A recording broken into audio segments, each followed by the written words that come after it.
Essa manhã nós declaramos Sua grandeza, Senhor. Nessa manhã nós reconhecemos, Senhor, Sua plenitude de vida. Em Ti há plenitude de vida, Senhor. No Senhor nós cremos que há suficiência. Por isso clamamos, Senhor, dia após dia, reunião após reunião. Nós clamamos, vem e enche-nos. Abre os nossos olhos, toca o nosso interior, Senhor, e move-nos na Sua palavra. Aviva-nos novamente, Senhor. Traz-nos de volta para a Sua palavra. Nós precisamos de Ti, Senhor. Como nós precisamos de Ti.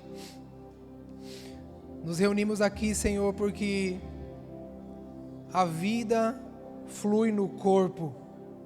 Nos juntamos mais uma vez, Senhor, porque a vida flui no corpo. E nós não queremos estar aleatórios, Senhor, independentes, autônomos do que o Senhor está fazendo. Nós queremos a vida que há em Ti, para que tudo em nós esses dias faça sentido, Senhor.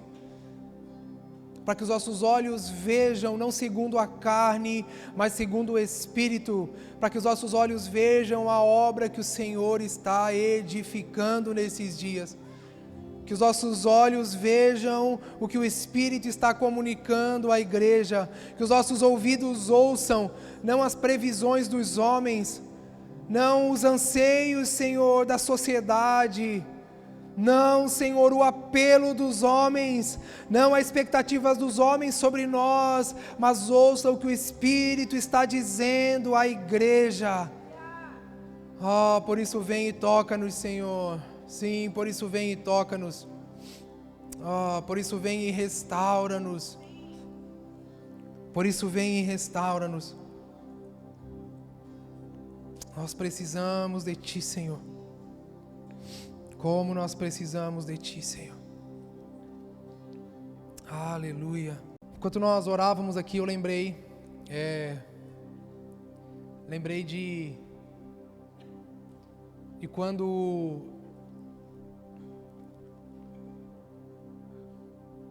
Jesus ressuscita e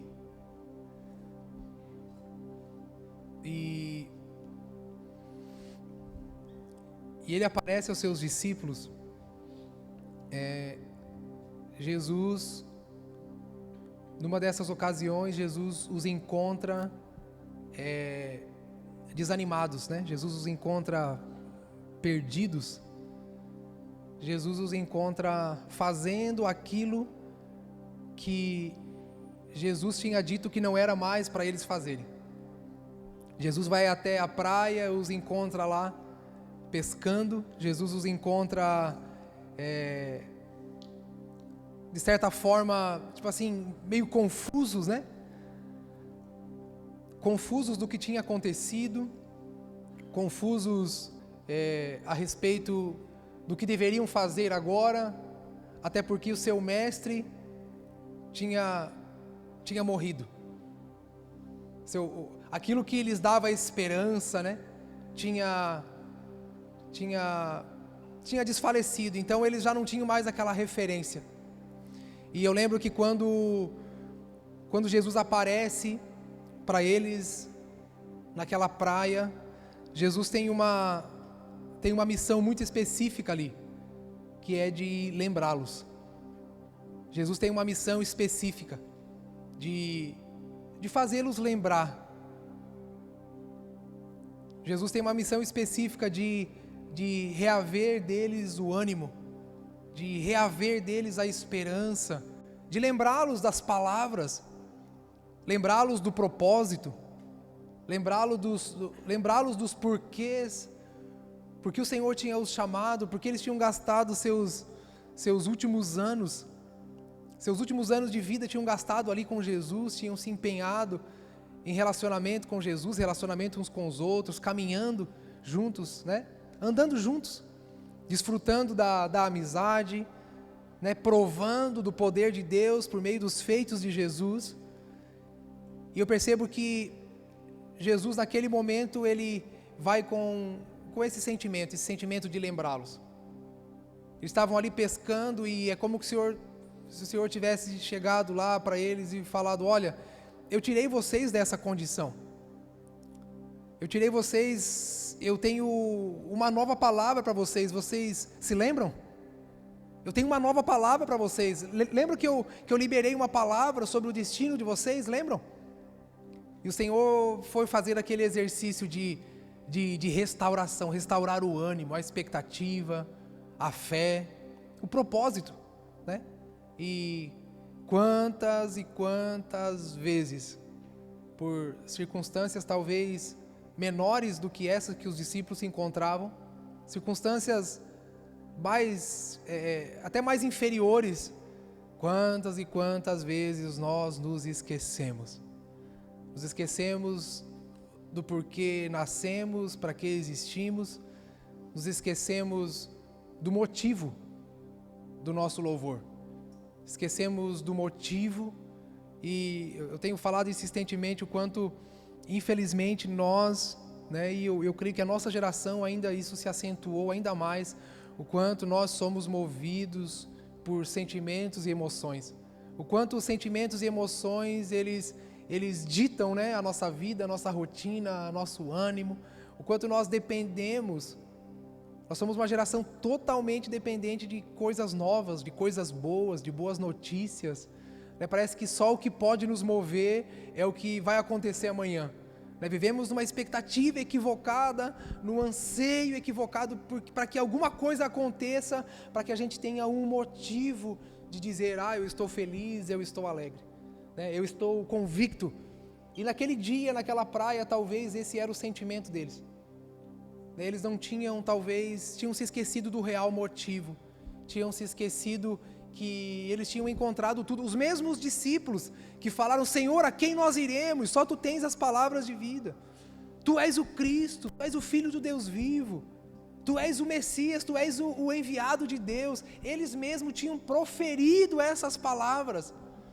E naquele instante se encontravam desanimados, se encontravam sem propósito, se encontravam meio deslocados, mas eu creio, irmãos, é por isso que Jesus diz que Ele encoraja os discípulos a dizer: olha, eu vou ao Pai, mas não vos deixarei órfão, Ele vos enviará o Consolador. E tem algo muito específico que Jesus fala a respeito do Espírito de Deus. Ele diz: Ele vos lembrará de tudo aquilo que eu vos falei. Como para mim isso é precioso, irmãos.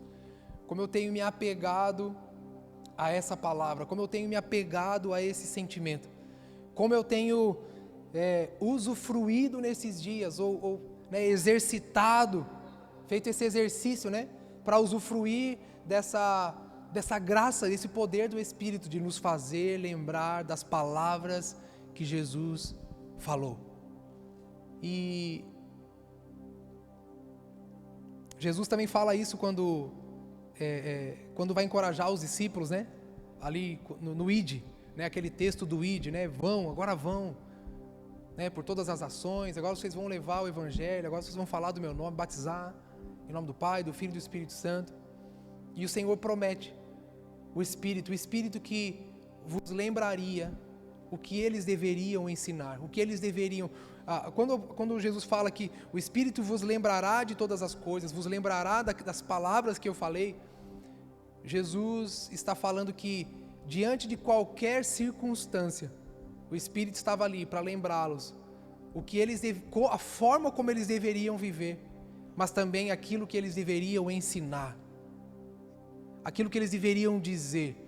Jesus estava dizendo: olha, eu lhes dei os fundamentos, eu lhes trouxe o reino de Deus, eu trouxe a mensagem do reino de Deus. Então, quando vocês forem, não abram mão, não negligenciem, não renunciem o Espírito, porque é Ele que vos lembrará das coisas que eu vos ensinei. Jesus está dizendo: olha, se vocês forem sem o Espírito, vocês vão ser tendenciosos a viver pelas circunstâncias e a dizer, a pregar e ensinar mediante as circunstâncias. Então eu creio, irmãos, que há um desafio para nós esses dias como cristãos, há um desafio para nós como crentes esses dias, de não vivermos baseado naquilo que os nossos olhos naturais contemplam, mas é o exercício, irmãos, de manter a chama do Espírito Santo sempre viva em nossos corações. Para quê? Para que a nossa vida não seja conduzida segundo circunstâncias, e nem para que nossas palavras não sejam liberadas, pronunciadas mediante as nossas circunstâncias. Não é dizer aquilo que eu acho, penso, não é dizer segundo minha razão, mas é falar, é pronunciar as palavras de Cristo. Esse é o trabalho do Espírito Santo de Deus em nossas vidas nesses dias. E eu percebo o quanto a nossa geração tem negligenciado o relacionamento com o Espírito Santo de Deus.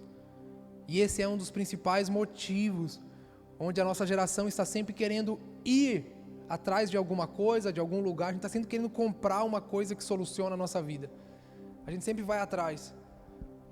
E isso é da natureza humana. Eu não estou falando só dos cristãos, né? Mas o ser humano é assim, ele quer alguma coisa que lhe traga sentido, que lhe traga prazer, que lhe traga propósito, alguma coisa que ele entenda, que ele controla, que para ele faça sentido, que tenha entendimento.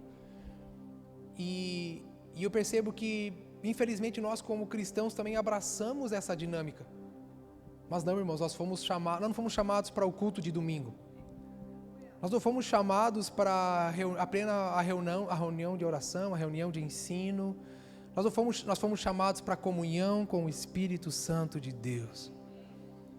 Porque se negligenciarmos a comunhão com o Espírito Santo de Deus, dia após dia, todo dia, se nós negligenciarmos a voz do Espírito quando Ele fala, se negligenciarmos a presença do Espírito, se nós não crermos, se não tiver fé em nós suficiente para crer que Ele está presente, que Ele é uma pessoa ao qual o Pai enviou para ser o nosso ajudador, irmãos, nós vamos viver por nós mesmos e sempre esperando alguém que nos dê alguma coisa, que nos diga alguma coisa, ao próximo lançamento de alguma coisa que a gente possa comprar, adquirir e tentar naquilo apoiar a nossa fé, apoiar a nossa alegria, nossos sentimentos e emoções.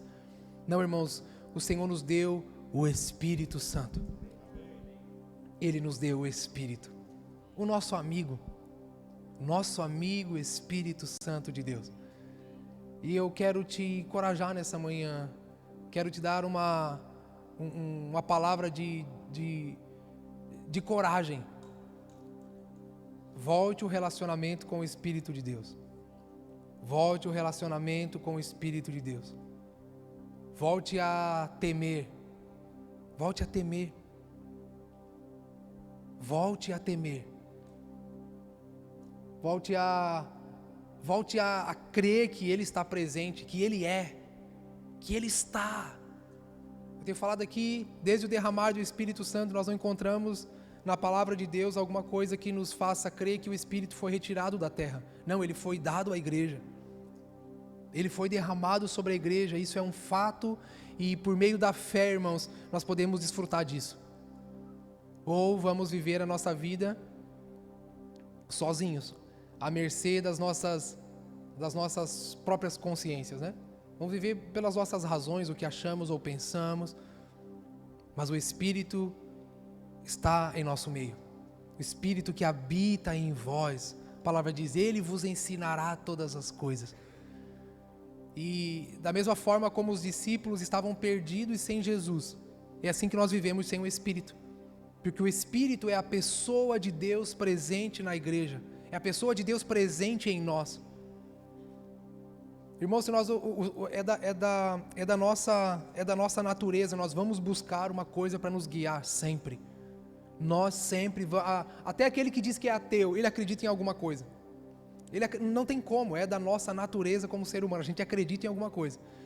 Nem que seja para acreditar que eu não acredito, mas ele acredita em alguma coisa. Ele vai buscar uma razão para se apoiar em alguma coisa, mas, irmãos, o Senhor nos deu o Espírito. O Senhor nos deu a sua presença.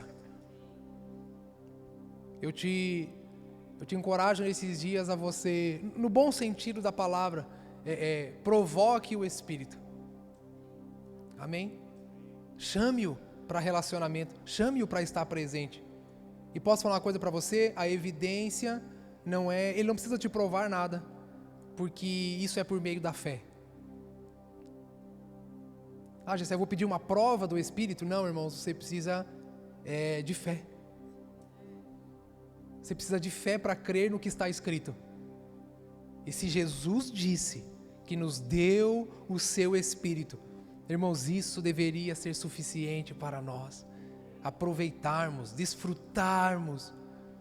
Não sei se você percebe, a nossa geração, ela está ansiando por uma coisa física e natural que possa transformar nossas vidas. Então nós vamos para a igreja atrás do quê? Nós vamos atrás da bênção financeira, nós vamos atrás de coisas palpáveis. Mas a coisa, irmãos, mais importante, o Senhor já nos deu, e às vezes essa coisa nós negligenciamos, a presença do Senhor em nosso meio, a presença do Senhor em nossa vida, aquele que anda conosco, está conosco a todo momento. É um exercício de fé, é um exercício de fé, ou você crê no Senhor ou você crê em si mesmo, e eu acho que nós já temos provas suficientes de que crer em nós mesmos não resolve nossos problemas, não resolve a nossa vida. Então, irmãos, eu quero te encorajar nessa manhã. Quero tentar, por meio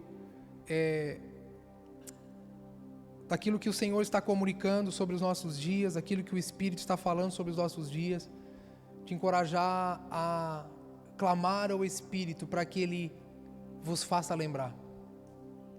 Amém? Clame ao Espírito para que Ele te faça lembrar. Fala assim: Espírito, me faz lembrar. O Senhor disse que o Espírito nos lembraria das palavras do Senhor, do propósito. Espírito, me faça lembrar. Me faça lembrar.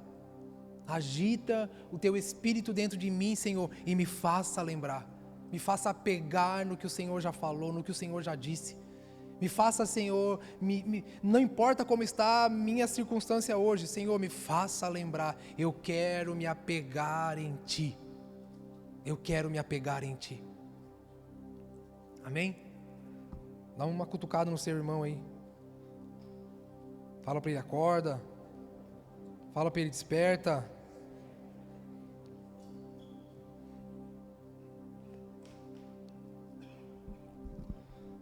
Fala para ele: desperta, crente.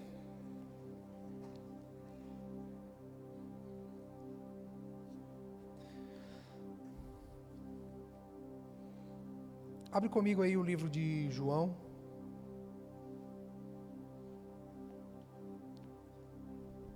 João capítulo 13. João capítulo 13. Vamos entender um pouquinho desse contexto, né? O que está acontecendo aqui, João capítulo 13? João capítulo 13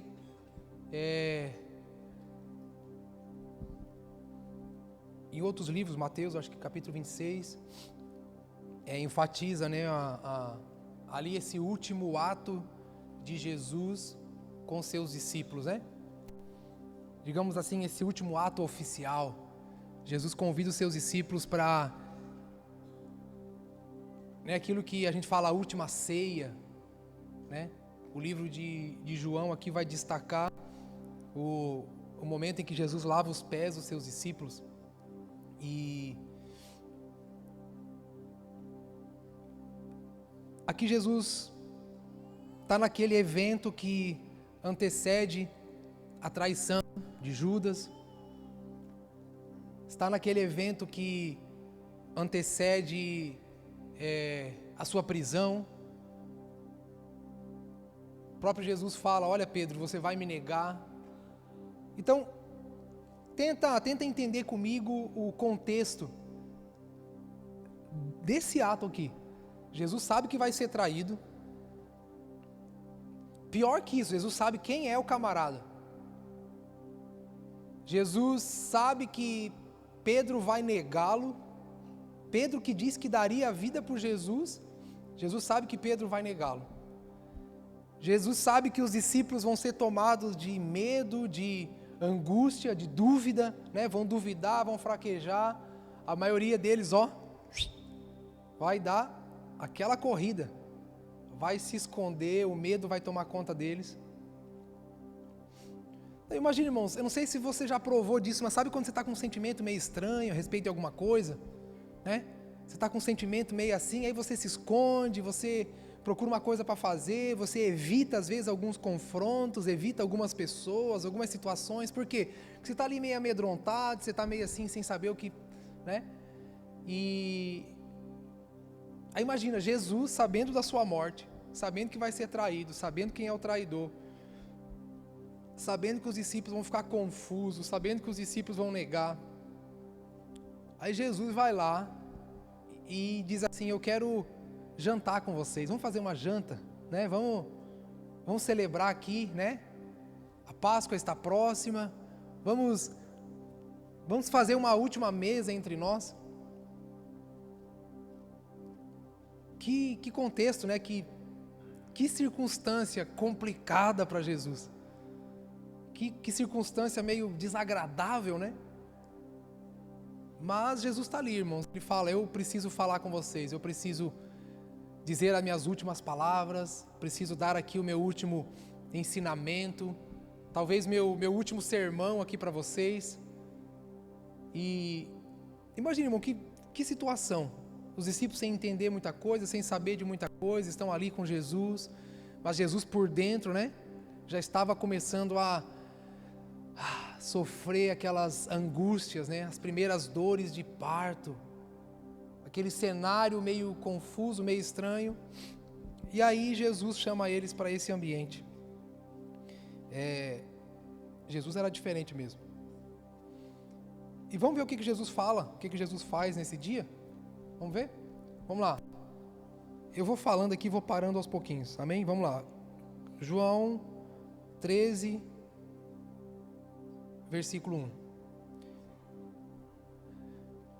Antes da festa da Páscoa, Jesus sabia que havia chegado sua hora de deixar esse mundo e voltar para o Pai. Então, né, a Bíblia está dizendo, ele sabia. Já estava naquele momento. Ele tinha amado os seus discípulos durante o seu ministério na terra. E os amou. E os amou até o... Aí você imagina comigo. Jesus amou os seus discípulos, chamou os seus discípulos para andar com ele, para estar com ele. Aí Jesus dedicou sua vida. Irmãos, 7 dias por semana, 24 horas por dia, andando com eles, caminhando com eles. A Bíblia diz que Jesus os amou. Eles se tornaram, né? A Bíblia fala, primeiro o Senhor diz: não vos chamo mais de servo. Ou seja, então, nesse começo eles se tornaram servos de Cristo. Obedeciam, né? Acreditavam, obedeciam Jesus. Aí Jesus fala assim: mas agora eu vos chamo de amigo. Então, aquela jornada eles se tornaram amigos. Construiu uma amizade entre eles. A Bíblia diz que Jesus os amou. Que durante a sua jornada, durante a sua caminhada na terra, durante seu ministério na terra, aqueles 3 anos e meio por ali, Jesus os amou. Aí chega nesse contexto difícil, né? Nesse contexto meio complicado, onde Jesus sabe que muitos vão deixar, uns vão lhe trair, outros vão lhe negar. Então talvez agora era o momento de Jesus ficar indignado com eles, né? Talvez era o momento de Jesus pegar eles pela orelha assim e falar assim: meu Deus do céu, o que vocês estão fazendo? Eu já não falei, né? Mas a Bíblia diz que Jesus os amou até o quê? Inclusive nesse momento. Jesus os amou, inclusive sabendo de tudo, inclusive sabendo que eles o negariam, inclusive sabendo que eles o trairiam. Até esse instante, sabendo de tudo. Irmão, imagina Jesus sentando na mesa, olhando nos olhos de Judas. A Bíblia diz que Jesus o amou até o fim. Você imagina Jesus sentado na mesa e fitando os olhos em Pedro. Pedro queria negá-lo. A Bíblia diz que Jesus o amou até o fim.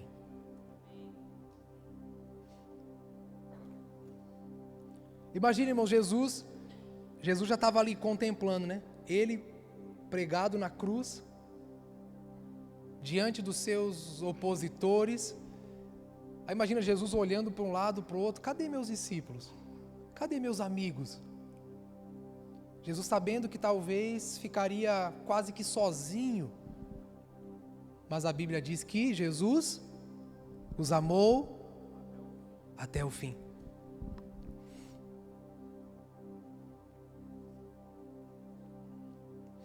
Irmãos, como a dinâmica de Jesus nos ensina muito sobre relacionamento. Como a vida de Jesus nos ensina sobre relacionamento. Como a vida de Jesus nos ensina sobre o discipulado. Como a vida de Jesus, a caminhada de Jesus nos ensina sobre o verdadeiro discipulado. Como a vida de Jesus nos ensina sobre aliança. Como a vida de Jesus nos ensina sobre amizade. Como a vida de Jesus nos ensina sobre comunhão. Como a vida de Jesus nos ensina, irmãos, sobre unidade. Como a dinâmica de Jesus nos ensina sobre os relacionamentos verdadeiros. Relacionamento entre irmãos. A vida de Jesus nos ensina até sobre casamento. A Bíblia não diz que nós devemos amar a esposa como Cristo amou a igreja. Como a dinâmica de Jesus nos ensina sobre o amor de verdade. Um amor que não é baseado em circunstâncias, um amor que não é baseado em troca, não é baseado em conveniência, um amor que não é baseado em, tipo assim, sem esperar nada em troca. Jesus, eu aprendo muito com Jesus na questão do discipulado, irmãos, porque às vezes nós achamos que discipulado é alguém sentado e alguém ensinando, né?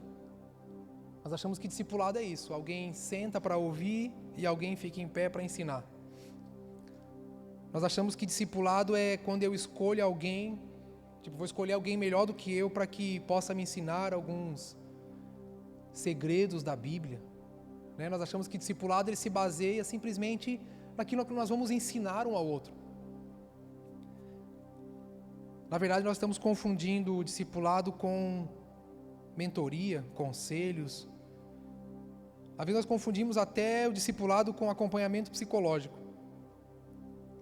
Nós achamos que discipulado é quando alguém vai me acompanhar nas minhas carências, né, nas minhas deficiências. Nós confundimos o discipulado com alguém que está ali para cuidar de mim, né, nas minhas dores. Alguém que está com o telefone 24 horas por dia, né, ali do ladinho, se eu precisar de alguma coisa. Né, irmãos, aqui Jesus está falando da essência do seu discipulado. Jesus está falando, a Bíblia está deixando claro para nós qual é a essência do discipulado de Jesus. A Bíblia está nos deixando claro, irmãos, como Jesus formou seus discípulos. E eu te faço uma pergunta: como Jesus fez discípulos? Como Jesus fez discípulos? Alguém tem coragem? Amando.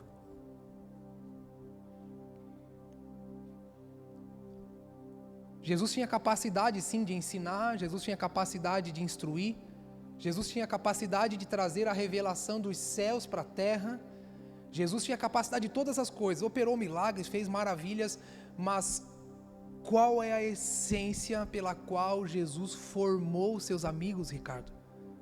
Qual é a essência pela qual Jesus formou aqueles que seriam seus imitadores? Qual é a essência pela qual Jesus formou aqueles que se tornariam os apóstolos da igreja?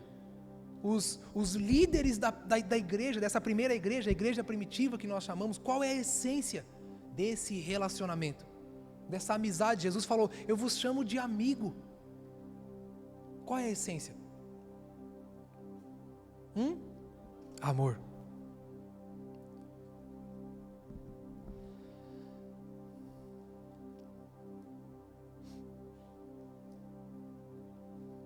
Irmão, essa é a base dos nossos relacionamentos. Amém? Essa deve ser a base dos nossos relacionamentos.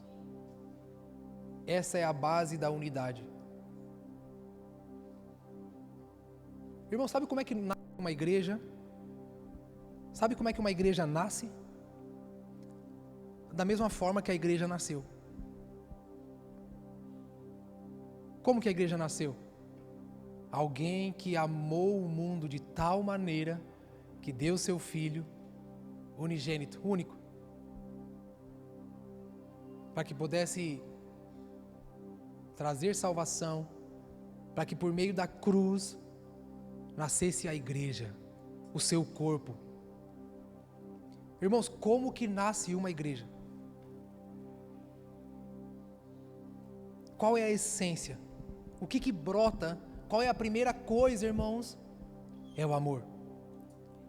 O amor de Jesus por seus discípulos, por seus amigos, formou seus relacionamentos, gerou essa família, gerou essa cumplicidade, gerou essa aliança entre eles. De forma orgânica a gente vê, eu lembro, lá quando nós estávamos lá em casa, então era uma reunião, nos reuníamos para orar com alguns amigos, alguns amigos. E Deus, na sua infinita misericórdia e graça, foi acrescentando alguns irmãos para essa roda de amigos que estavam ali apenas orando, buscando ao Senhor, tentando entender, conhecendo mais da palavra. Mas, irmãos, toda a nossa fundamentação, ela precisa ser baseada nas nossas alianças. Ela precisa ser baseada nos nossos relacionamentos. A igreja nasceu e se sustenta pelo amor de Deus. A palavra de Deus diz que o Senhor deu limites para o mar, irmãos, e até hoje eles estão lá. O Senhor sustenta todas as coisas com a sua palavra. O Senhor sustenta todas as coisas, Ele sustenta o que disse. O Senhor sustenta as coisas que prometeu. O Senhor sustenta e Ele está trabalhando para o cumprimento de todas as coisas que Ele fez, que Ele já predefiniu, as coisas que Ele disse que vai acontecer. Ele sustenta tudo isso por meio da sua palavra, por meio do seu amor. Irmãos, se a nossa concepção a respeito dos nossos relacionamentos for por uma questão de simplesmente talvez conveniência, talvez, se os nossos relacionamentos for baseados, não, é conveniente para mim que eu me relacione com você. É conveniente para mim eu estar aqui, é conveniente para mim eu vir aqui. É conveniente para mim fazer tal coisa. Irmãos, eu vou te dizer que isso tem um prazo de validade. É como casamento, se não for uma aliança, tem prazo de validade. Se não for o amor que sustenta as relações, o relacionamento, vai ter prazo de validade. Então Jesus aqui, irmãos, nesse último ato, Ele está dizendo, olha, o que me sustentou com vocês até aqui foi o amor que eu sinto por vocês. Sabe o que a Bíblia está dizendo? Independente se vocês vão me trair, independente se vocês vão virar as costas para mim, independente se vocês vão me negar, independente do que vai acontecer daqui para frente, eu continuarei amando vocês. A igreja, irmãos, é sustentada até hoje por causa do amor de Cristo. O que sustenta o fôlego de vida dentro de nós ainda é a fidelidade do Senhor à sua palavra e o seu amor. Então, irmãos, o nosso relacionamento não pode ser baseado na nossa cumplicidade ministerial. Eu vou repetir isso. Os nossos relacionamentos não podem ser sustentados por meio de cumplicidade ministerial. O que é isso? Eu me identifico. Claro, isso é bom, isso é importante, Mas isso talvez, irmão, seja só o motivo para te chamar para perto. Se o nosso relacionamento for apenas por identificação, ele não vai se sustentar. Porque pode chegar um momento que eu vou errar com você. Você vai errar comigo. Nós vamos talvez nos ferir, nos ofender, nós vamos talvez magoar e machucar uns aos outros. Não é assim no casamento? Não acontece isso? Mas o que sustenta é o amor. Então, o nosso relacionamento como igreja não pode ser por apenas uma identificação. Talvez isso seja o primeiro passo. Poxa, eu me identifiquei. Eu conheço lá a igreja e tal, e eu conheço fulano. Mas, irmãos, nós temos uma responsabilidade a partir desse momento. desenvolver amor uns pelos outros. Desenvolver amor. Construir amor, construir uma aliança. Construir a base e o fundamento, irmãos, que vai sustentar toda a nossa movimentação coletiva, o amor. Será que é assim? Será que é dessa forma que acontece? Como tem sido a nossa caminhada? Como tem sido a nossa caminhada? Como tem sido a nossa movimentação? O que sustenta você no ambiente coletivo? O que sustenta você nas relações, nos relacionamentos? O que sustenta você nas suas amizades?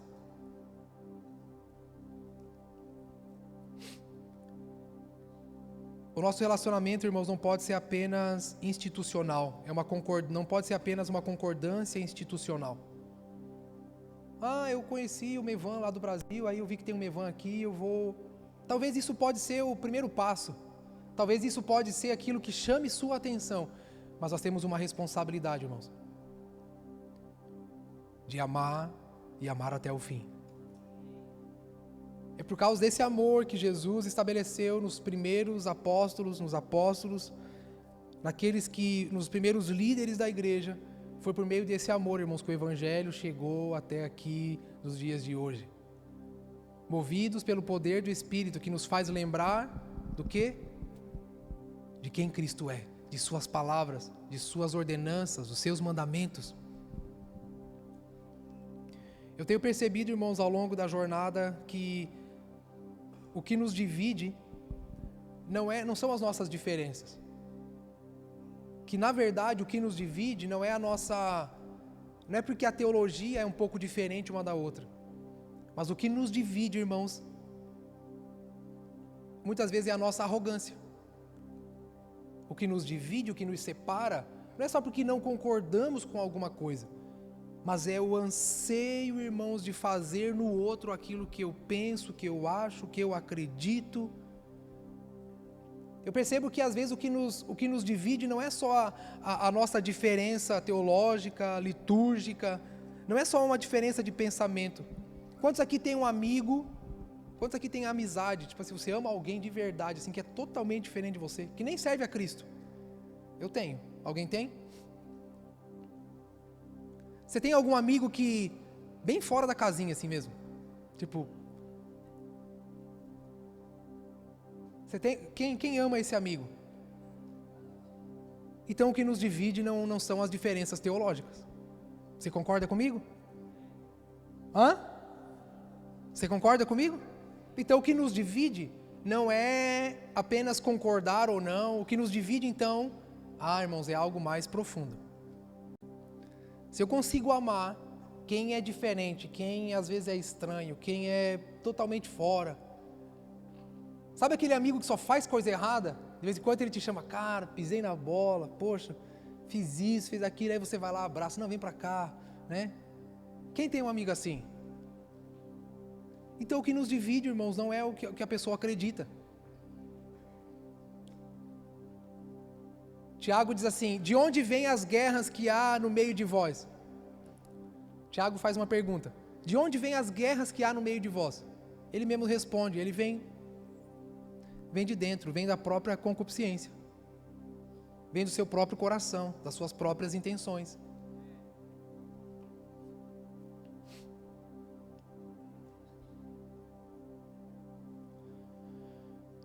Eu penso, irmãos, que olhando para a vida de Jesus, olhando para a dinâmica de Jesus, eu penso que o sentimento, que o amor que nós sentimos uns pelos outros deveria ser maior do que o desejo de mudar uma pessoa. Essa pessoa que você falou, esse seu amigo aí que você ama, que faz um monte de coisa errada, você consegue deixar de amá-lo? Quem ama alguém assim que, cara, nunca muda?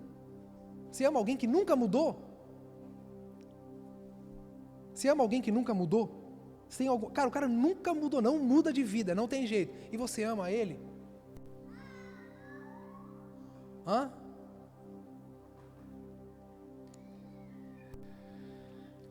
Então qual é a nossa dificuldade de amar uns aos outros? Qual é a nossa dificuldade das relações genuínas, da aliança verdadeira uns com os outros? Talvez seja o nosso anseio de querer que o outro mude, de que o outro seja do nosso jeito. E se não for do nosso jeito, a gente não consegue amar, relacionar, a gente não consegue aprofundar a aliança, a gente não consegue suportar. E eu acho que uma das coisas que mais atrapalham, irmãos, as nossas relações é, sabe, essa maquiagem, essa máscara que nós usamos de religiosidade para querer fazer do outro aquilo que nós cremos. É a dificuldade de compreender, é a dificuldade de receber, de acolher, de aceitar. É a preguiça de aprofundar nas relações, de aprofundar no relacionamento, de tentar compreender, né?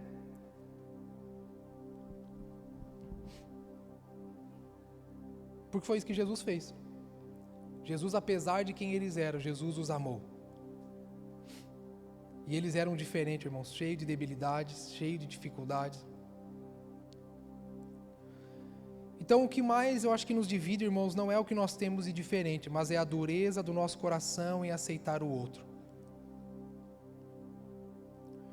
Então, esse desejo de que os nossos irmãos sejam como nós, é o desejo de que a outra pessoa pense como eu. Isso, irmãos, apesar disso, usando essa ferramenta, nós não vamos conseguir estabelecer uma aliança entre nós. E talvez o máximo que a gente seja é colega de ministério.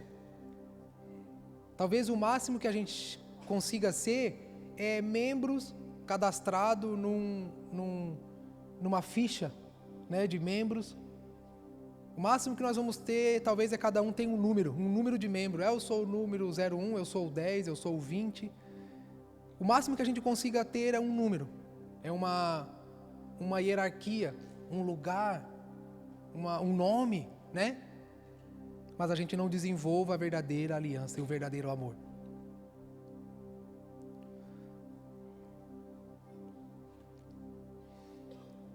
Eu penso que todas as energias que a gente gasta, irmãos, tentando mudar o nosso irmão, nós deveríamos empenhar em suportá-lo. Nós deveríamos gastar a nossa maior energia, não para transformar o nosso irmão, mas gastar essa energia com paciência. Sabe quando você diz assim, minha paciência acabou? Porque a gente gastou a nossa reserva de energia, a gente gastou tentando mudá-lo, tentando engessá-lo, talvez tentando forçá-lo a uma realidade. Irmãos, é muito estranho olhar para a dinâmica de Jesus com seus discípulos e olhar para a nossa realidade, para as nossas relações no dia de hoje. É muito estranho, é muito diferente.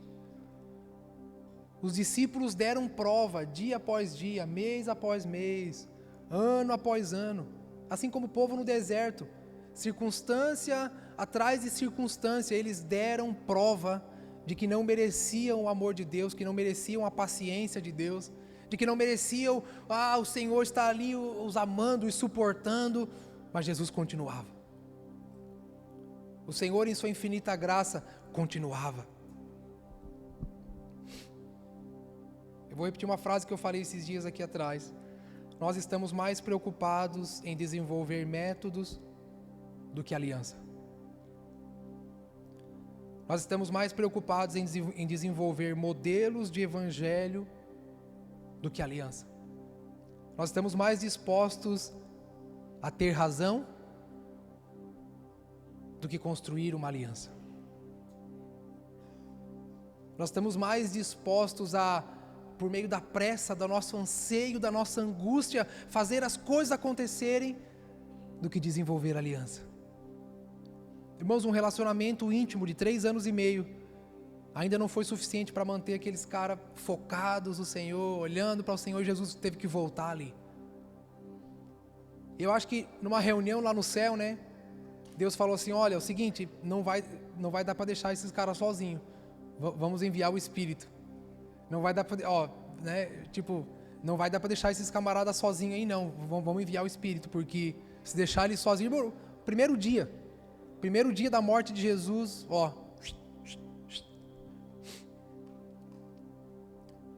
Sabe o que mais me choca? E agora eu quero te desafiar a entender isso. Mas sabe o que é mais estranho ainda? É que o amor que Jesus desenvolveu por seus discípulos não dependia dos discípulos. Eu vou te dar uns 30 segundos para você pensar nisso. O amor que Jesus desenvolveu por seus discípulos não dependia dos discípulos.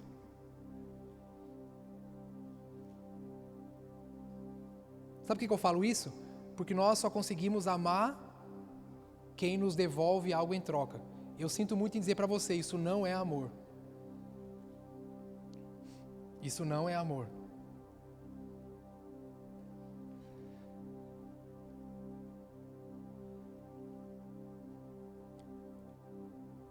Eles fizeram tudo errado. Jesus os amou até o fim. Isso, irmãos, é uma dinâmica para a gente aprender a parar de dar desculpa. Ah, mas é que o fulano, é porque, o cara também não ajuda, né? A gente não fala assim, tô tentando, o cara não ajuda. Ah, eu tô fazendo força aqui, mas, né? Tá difícil.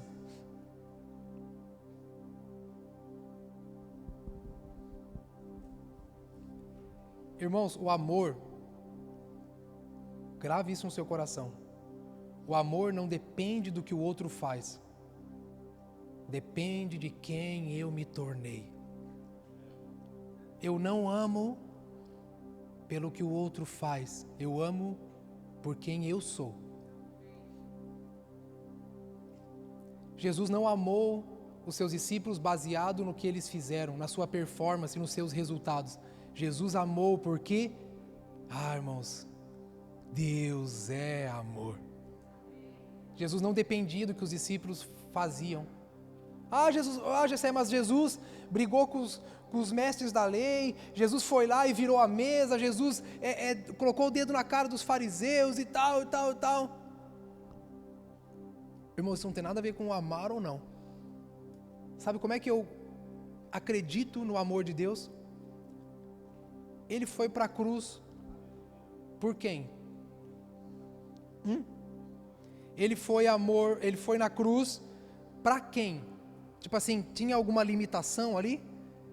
Tinha alguma coisa escrita assim na cruz ali, dando condição? Tipo assim, eu estou aqui na cruz, né? Mas assim, só para aqueles que ficaram comigo, né? Aqueles que foram fiéis comigo. Jesus deixou algum recado para alguém dizendo, eu vou para a cruz, mas sai avisando todo mundo que eu não estou lá na cruz por todo mundo não, tá? Porque eu sei bem certinho quem me ajudou, quem não me ajudou, quem me traiu. Jesus deixou um recado para a mãe dele, mãe, vem cá, seguinte, eu estou indo para a cruz, mas qualquer um que vier aqui depois fala assim, não, você...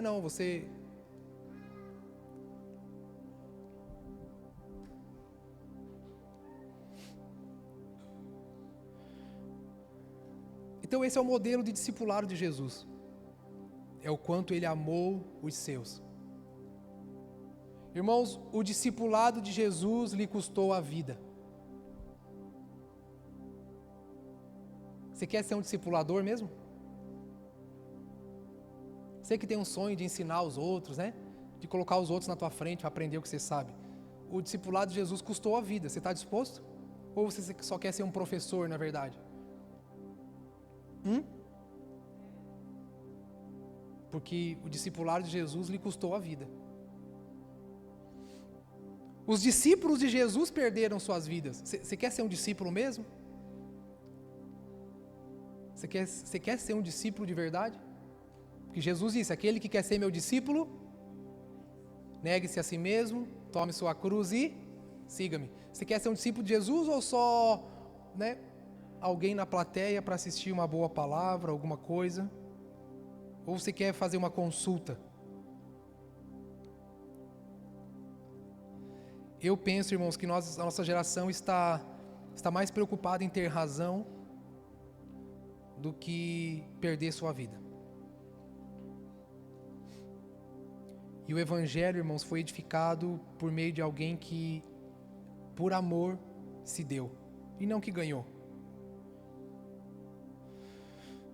Então a nossa medida, irmãos, de espiritualidade, de maturidade, a nossa medida de A gente acha que quanto mais as coisas dão certo, significa que mais Deus nos ama, né?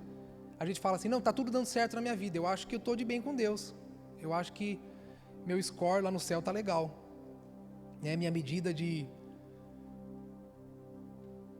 minha medida lá no céu deve estar legal, porque as coisas estão dando certo para mim. Não, irmãos, a nossa medida de maturidade, de cristianismo, ela não é medida pelas coisas que nós conquistamos, mas pelo quanto nós estamos dedicados a amar uns aos outros.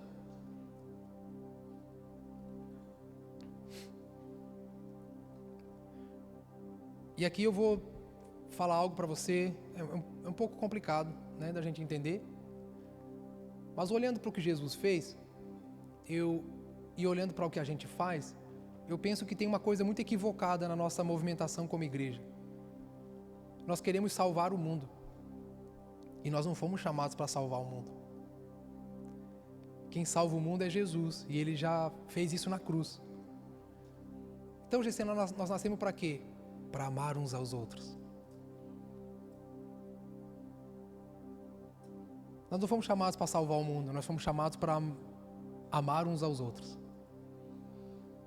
Por meio daquele que já salvou o mundo, daquele que abriu o acesso, aquele que nos deu acesso.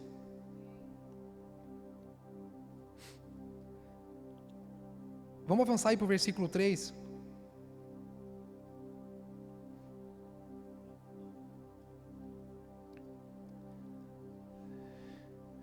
Jesus sabia que o Pai lhe dera autoridade sobre todas as coisas e que viera de Deus e voltaria para Deus. Presta atenção.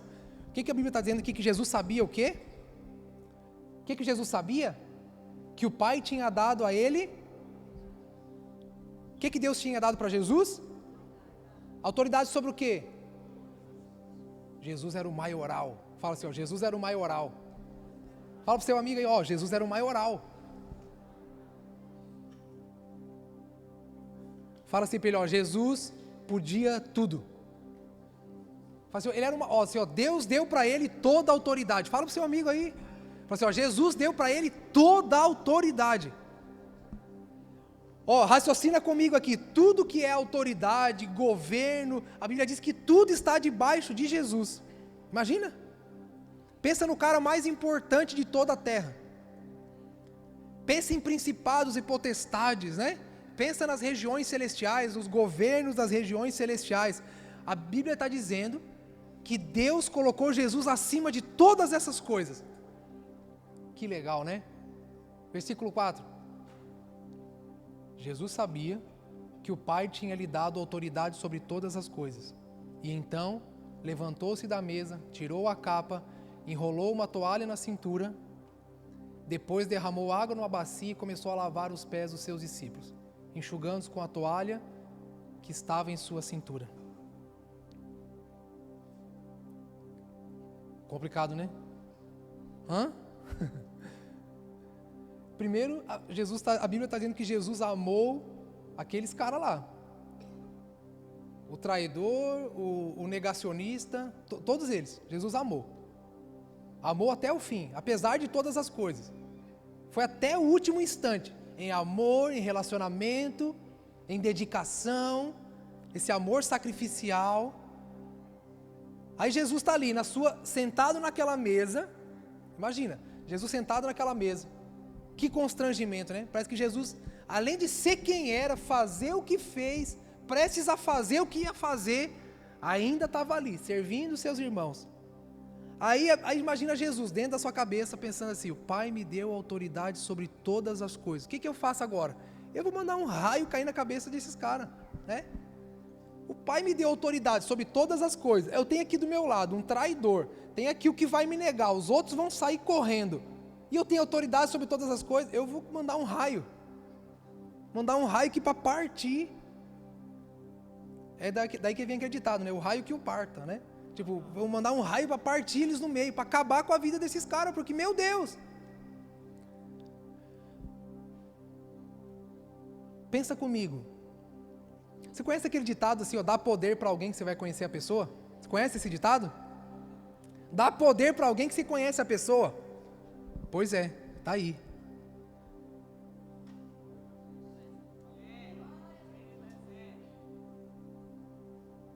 Dá poder. Então você pergunta assim, Gessé, não, então eu dou poder, não dou poder, pode... Não, irmãos, é antes, é a essência. O que eu aprendo com isso? Alguém que ama, pode dar poder para ela. Por que o Pai confiou, né, tanto poder a Ele, a Jesus? Porque Ele ama. Sabe aquela pessoa que tem poder, mas humilha? Sabe? É porque não ama. Então o problema não é você dar poder ou não dar poder para alguém. O poder é quem é essa pessoa. Qual sua essência.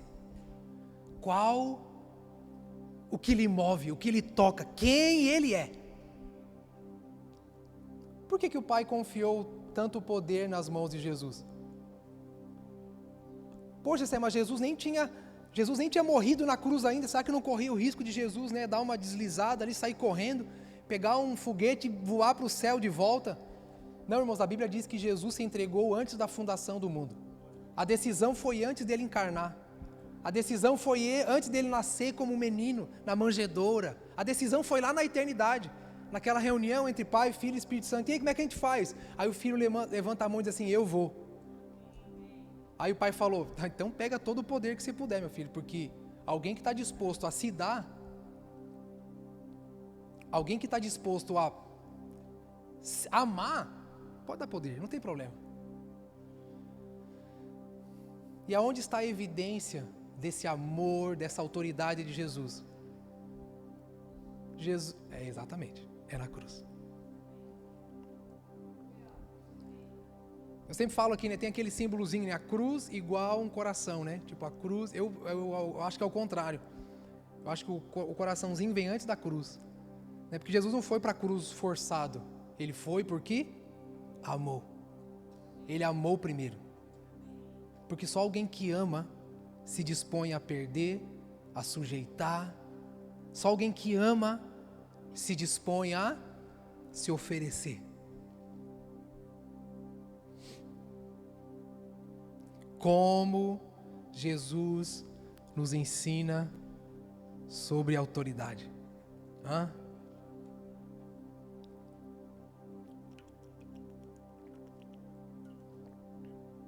Como Jesus nos ensina sobre liderança.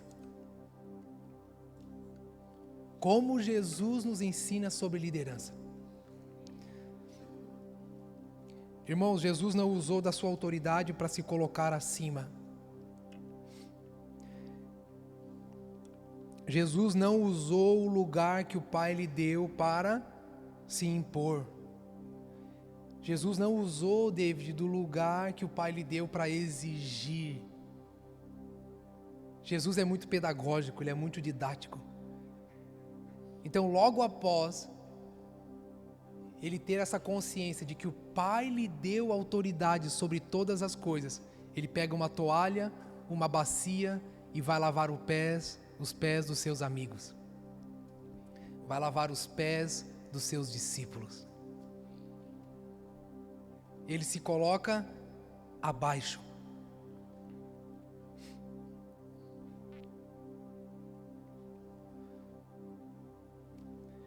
Irmão, Jesus não se tornou humilde quando encarnou ou quando se assumiu como o Messias, mas foi quando ele decidiu descer, assumir a forma de homem e se entregar por nós. Como eu aprendo com Jesus sobre o que é liderança, sobre o que é verdadeiramente um líder.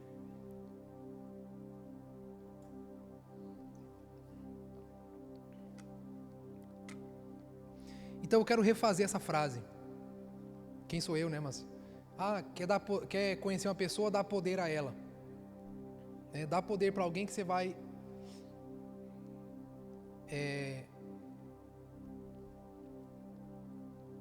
eu penso que tudo que a pessoa é,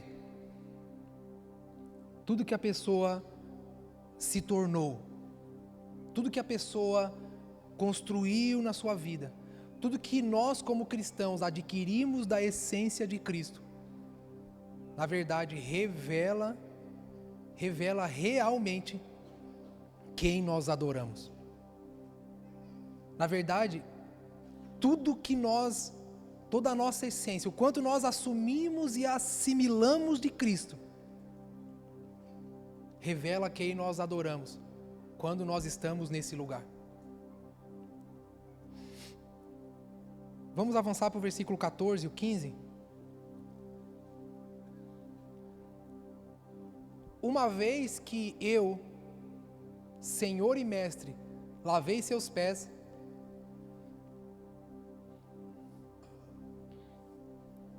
vocês devem lavar os pés uns dos outros. Eu lhes dei um exemplo a ser seguido. Façam assim como eu fiz. Quem nos ensina, irmãos, sobre relacionamento? Aonde nós aprendemos sobre relacionamento? Aonde nós aprendemos sobre amizade? Aonde nós aprendemos sobre liderança? Com quem nós aprendemos a respeito de serviço? Com quem nós aprendemos a respeito de unidade, comunhão? Como e com quem nós aprendemos como ser igreja de verdade? Como sermos irmãos de verdade? Irmãos, Jesus está tentando mudar uma cultura na mente dos seus discípulos, ao qual naquela circunstância eles estavam muito acostumados. E qual era? Os mestres da lei eram servidos. Eram os mestres da lei que eram servidos. Os homens que tinham títulos, esses eram destacados diante dos demais. O que Jesus estava ensinando para eles? Jesus era pedagógico, irmãos. Tudo que Jesus fazia tinha um propósito, tinha um porquê. Tudo que Jesus fazia, falava, ensinava, tinha um contexto, tinha uma essência. O que Jesus estava querendo dizer para os seus discípulos? Eu sei que vocês têm aprendido assim na religião, eu sei que vocês têm aprendido assim com os mestres da lei, eu sei que vocês têm aprendido assim com os fariseus, mas eu vim do Pai com toda a autoridade sobre todas as coisas, e eu estou lhes ensinando agora como vocês vão continuar a minha obra na terra. Jesus, irmãos, não estava ali apenas para... Irmão, Jesus não precisava mostrar que era humilde. Você concorda comigo? Jesus não precisava dar exemplo da sua humildade, Ele é Deus. Jesus estava ensinando como eles deveriam fazer daqui para frente. Eu acho que Jesus estava dizendo para ele assim, vai chegar um momento, porque Jesus falou, né, vocês vão ser perseguidos, vocês vão ser maltratados e tal, tal, mas Jesus também sabia que ia chegar o momento em que a sombra deles ia curar. Vocês lembram? Pedro? Ia chegar o momento que as multidões iam aclamar eles, ensina-nos, mostra-nos o Pai, revela-nos o Pai, nós queremos aprender. Ia chegar o momento em que eles iam ganhar destaque. Irmãos, eles se tornaram um apóstolo da igreja, multidões de pessoas. Os discípulos começaram a operar sinais e maravilhas. Os discípulos começaram a fazer proeza. Eu acho que Jesus estava assim, pensando, cara, vai chegar um momento que vocês vão estar mais ou menos nessa minha dinâmica, assim, as multidões vão aclamar vocês. Mas façam como eu fiz. Não façam como vocês têm aprendido com os líderes religiosos, com os fariseus. Aprendam comigo. Eu não sei, irmãos, por que ao longo da história nós mudamos essa dinâmica. Eu não sei por que ao longo da história nós estamos tentando refazer, reconstruir os moldes de como nós nos relacionamos uns com os outros, como nós exercemos a função, nossa função ministerial, como nós exercemos nossas relações, a nossa vida como luz do mundo, sal da terra. Eu não sei por que nós fomos mudando essa dinâmica. E fomos construindo uma dinâmica onde, irmãos, nós buscamos ter, nós buscamos fazer, nós buscamos aparecer, nós buscamos a conclusão e a resolução das coisas, mostrar as coisas, conquistar as coisas para que as pessoas olhem e vejam Jesus em nós. Não é assim. O que mostra que nós somos como Jesus, irmãos, é quando nós praticamos as obras de Jesus. Jesus não nos chamou para ser plateia, Jesus nos chamou para ser como Ele. Jesus não nos chamou para ser apenas aqueles que vão parar para ouvir, não, Jesus nos chamou para sermos seus imitadores. Irmãos, uma plateia se constrói com boa performance, mas a igreja de Cristo se edifica por meio de aliança, por meio de amor. Por isso, irmãos, o que define uma igreja não é a quantidade de pessoas, de cadeiras ou as multidões, mas é onde estão as alianças de verdade. Onde está a cumplicidade, a reciprocidade, onde estão as relações, o quão profundo nós estamos dispostos a nos tornar um, para que Cristo seja conhecido, não por meio do que eu faço, mas de quem nós somos. Nós precisamos restaurar isso dentro da igreja, irmãos. Por isso que plateia, você consegue encher um palco, você consegue encher uma plateia por meio de uma boa performance. Você consegue, é fácil, dá para fazer. Mas a igreja só se edifica por meio do amor.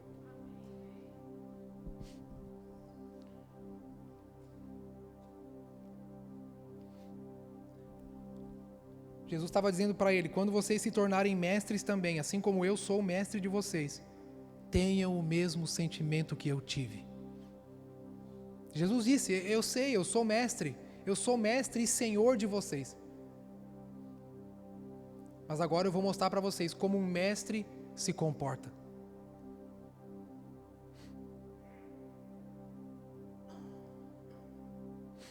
Versículo 34. Por isso, eu agora lhes dou o quê? Amem uns aos outros. E assim como eu vos amei, vocês devem amar uns aos outros. Espera aí, vamos lá. Jesus está ali naquela dinâmica, né? Vai comer com eles, vai na ceia, fala aquelas coisas todas, pega a bacia, a toalha, começa a lavar os pés deles, dá uma direção a eles como se tornarem mestres da lei, tal, e Jesus mostra a sua humildade, e aí ele fala: eu lhes dou um novo mandamento. E que novo mandamento é esse? Que vocês amem uns aos outros. Aí ele diz: assim como eu amei, vocês devem amar uns aos outros. Agora, vamos lá, irmão, peraí, raciocina comigo. Na verdade, não sei se você... Esse mandamento não é novo. O que dizia a lei de Moisés? Amar a Deus sobre todas as coisas e... Vamos lá. O que a lei de Moisés dizia? Ame a Deus sobre todas as coisas e... Então esse mandamento não é novo. Como é que Jesus diz que não, eu não vim revogar a lei, né? Eu não vim cancelar a lei, eu vim cumprir e tal. Como é que agora Jesus do nada, ele está dizendo assim, não vale mais, agora eu estou dando um novo mandamento para vocês. Irmão, imagina a expectativa no coração dos caras. Vou dar um novo mandamento, se preparem. Aí Jesus: amem uns aos outros. Aqueles mais meio assim, né, falar: não, Jesus está de brincadeira, isso a gente já sabe. A gente está na lei de Moisés.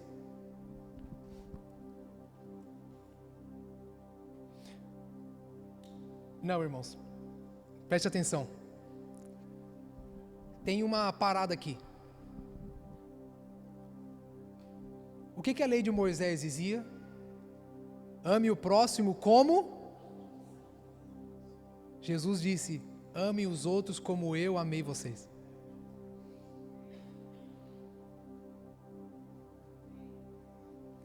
Você entendeu a diferença? O que a lei dizia? Ame o próximo como a si mesmo. Jesus não estava mudando a lei do amar o próximo. Jesus estava mudando como amar o próximo.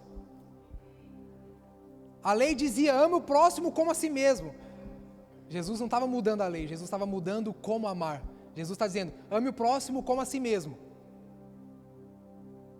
mas do jeito que eu amei vocês. Preste atenção numa coisa. Sabe o que a lei dizia? Irmãos, a lei condicionava o amor à forma como nós, seres humanos, conhecemos o amor. Na lei, você amava o outro na sua consciência de amor. Na lei, você ama o próximo como você ama a si mesmo. Ei, olha para mim, é por isso que a gente tem dificuldade de amar os outros, porque a gente também não se perdoa. A gente também não se perdoa.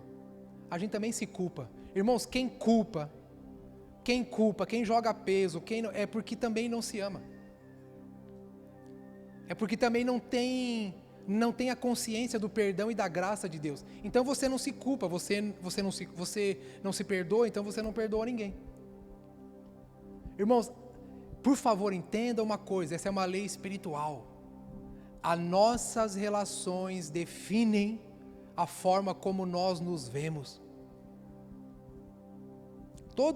Irmãos, toda a nossa dificuldade de amar, irmãos, toda a nossa dificuldade de compreender, toda a nossa dificuldade de que o nosso amor seja sacrificial, é porque nem a gente consegue se amar nessa medida. Então Jesus aqui está reestabelecendo uma medida de amor. Jesus está dizendo assim, agora vocês não vão mais amar o próximo como a si mesmo, porque vocês não entendem o que é o amor, vocês não conseguem ter uma compreensão do que é o amor de verdade. Então eu vim do Pai para amar vocês da forma correta, porque o meu amor vai me levar para a cruz, o meu amor vai fazer com que eu me dê e me ofereça totalmente a vocês. É assim que vocês têm que amar os outros. O amor da lei, irmãos, era o amor que era o máximo que nós, tipo assim, a lei está dizendo assim, ame o seu irmão, dando o seu melhor, o que você consegue, o que sua natureza carnal consegue amar, dê. Aí Jesus vem dizer assim, não, agora, por isso que Jesus fala, é um novo mandamento. Jesus poderia ter falado assim, eu vou repetir o mandamento, eu vou repetir o mandamento de Moisés para vocês, ame o próximo. Não, por isso que Jesus disse, é um novo mandamento. Amem uns aos outros, mas agora não segundo vocês se amam. Porque se vocês amarem o outro como vocês amam a si mesmo, cara, nós vamos sair por aí culpando todo mundo, matando todo mundo, sem compaixão com todo mundo. Por isso que Jesus falou, vocês vão amar uns aos outros, mas agora do meu jeito. Vocês vão amar uns aos outros como eu amei vocês. Irmãos, preste atenção, Jesus não deu uma cartilha para eles de como amar, eles eram a prova viva do amor de Deus. Quando Jesus diz, assim como eu vos amei, Jesus está dizendo, vocês são a prova viva, vocês vão dar o que receberam. O que vocês receberam de mim? Graça, compaixão, perdão, amor, paciência, zelo, dedicação. É assim que vocês vão amar os outros. Não é segundo como vocês se amam. Porque o amor que nós conhecemos é limitado. O amor que nós conhecemos é por meio de barganha. O amor que nós conhecemos é por meio de troca e conveniência. Por isso que Jesus falou, é um novo mandamento. Agora vocês vão amar não do jeito do mundo. Vocês vão amar como eu vos amei. A lei, irmãos, tinha como base a nossa maneira de amar. Irmãos, quantos de nós nos relacionamos uns com os outros, tendo como base a nossa maneira de amar? Irmãos, o que a gente mais ouve é as pessoas dizer assim, então eu sou meio assim porque o meu pai era. Eu sou desse jeito porque minha mãe era. Eu sou desse jeito porque eu não tive um pai. Eu não estou desse jeito porque minha mãe me abandonou. Eu sou assim porque alguém o fulano fez isso para mim. Eu sou desse jeito porque... Um novo mandamento vos dou. Amem uns aos outros. Não baseado na sua carência, na sua perda, na sua orfandade, nas suas dores ou nas suas circunstâncias. Amem uns aos outros como eu vos amei. Então o modelo de amar o outro, irmãos, deixa eu fazer um pedido para você, pare de dar desculpa. Pare de dar desculpa das suas dores, das suas circunstâncias, porque as nossas desculpas são uma evidência de que nos afastamos da vida de Cristo. As nossas desculpas são uma evidência de que nos afastamos da palavra. As nossas desculpas são uma evidência de que nos afastamos do Espírito, porque o Espírito é aquele que nos faz lembrar das palavras de Jesus. E Jesus disse: amem uns aos outros como eu vos amei. A forma como você se relaciona com os outros, irmãos, não é baseado no que você acha que é amor, é no que Jesus nos deixou como exemplo de amor.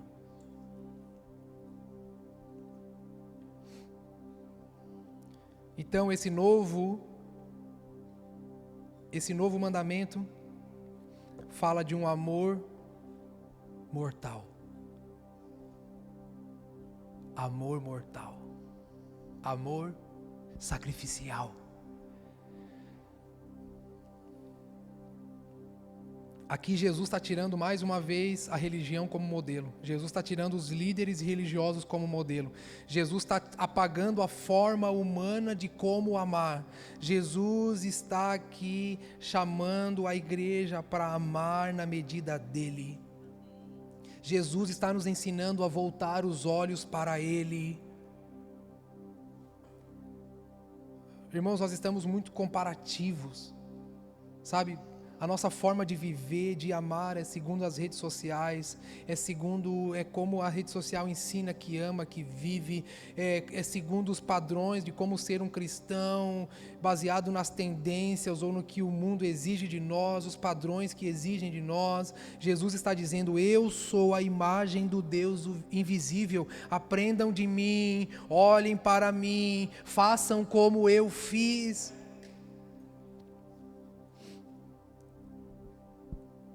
Deixa eu falar uma coisa para você. Essa desculpa de que nós somos uma consequência dos nossos pais ou das nossas circunstâncias, isso é falta de compreensão bíblica, porque a Bíblia diz que o Senhor nos escolheu nele antes da fundação do mundo. Ah, Gessé, mas eu fui vítima, minha mãe tentou me abortar. Não, irmãos, você não é vítima de uma tentativa de aborto. Você é filho de Deus, escolhido e gerado antes da fundação do mundo. Essa aqui é só a tua forma carnal de viver. Mas o nosso chamado não é esse. Ah, Gessé, mas aconteceu tantas coisas comigo, você não sabe. Não, eu sei o que a Bíblia diz, que nós fomos gerados antes da fundação do mundo. Então, todas as nossas desculpas, irmãos, são uma falta de conexão, é uma consequência do nosso afastamento de Deus.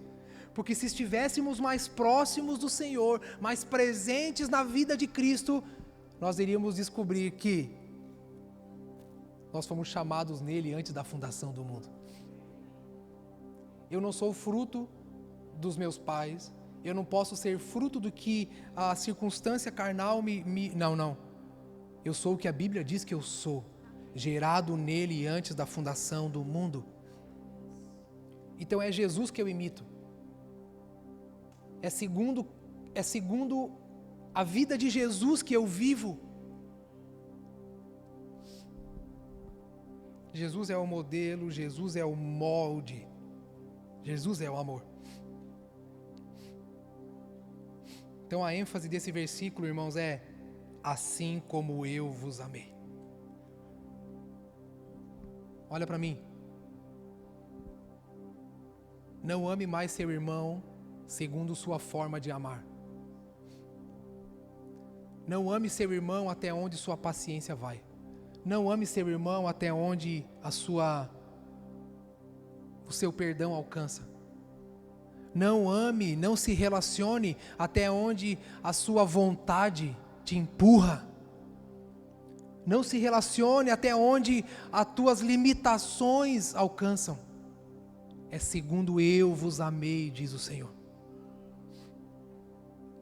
Por isso que eu não me canso de repetir, irmãos, e mencionar 1 João 3,16. Nisso conhecemos o amor. Cristo deu sua vida por nós e nós devemos dar a nossa vida pelos nossos irmãos.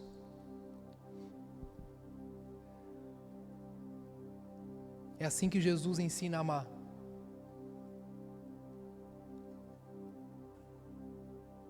Como é que a gente descobre o que é o amor? O que está escrito lá? Como que a gente descobre o que é o amor? Sabemos O que é o amor? Irmão, o que é o amor? É isso aqui, ó. Jesus deu a vida por nós. Tudo é a partir disso.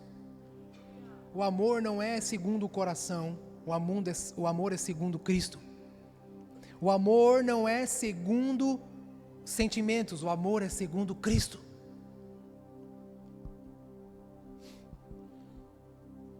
Vamos finalizar? Versículo 35. João 13. Só mais um versículo, 35, logo depois. Aqui Jesus dificultou a história. Agora Jesus estreitou o caminho. Agora Jesus afunilou. Aqui Jesus sacudiu a peneira. Irmãos, aqui estreitou.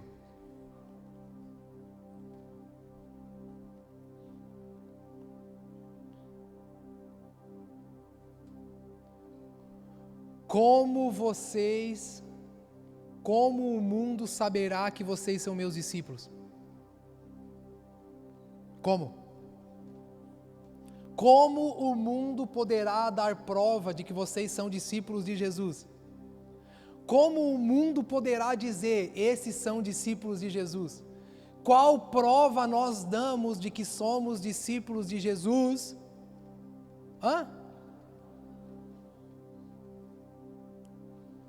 Palavras do próprio Cristo. Não é quando você usa uma camisa escrito Jesus, não é quando no adesivo do seu carro está escrito propriedade de Jesus, não é quando você prega, não é quando você canta, não é quando você louva no culto, não é quando você dá o dízimo e uma oferta, não é quando você se diz ser, não é quando você usa as suas próprias dinâmicas e performance para reafirmar o quão bom ou cristão espiritual você é. Não. Segundo as palavras do próprio Jesus, ou seja, o cabeça, né? Aquele ao qual todos os seguem são seus discípulos. Ele diz, tem uma coisa que prova ao mundo que vocês são meus discípulos. É quando vocês amam uns aos outros. É se vocês amarem uns aos outros. Eu não sei por que a gente fica gastando nossas forças e energias para tentar fazer tantas coisas, para provar para nós mesmos e para os outros alguma coisa, sendo que o Senhor nos incumbiu a gastar toda a nossa força e energia em uma coisa só. A coisa que revela quem Ele é. O problema é que nós queremos revelar para as pessoas o quão bom nós somos.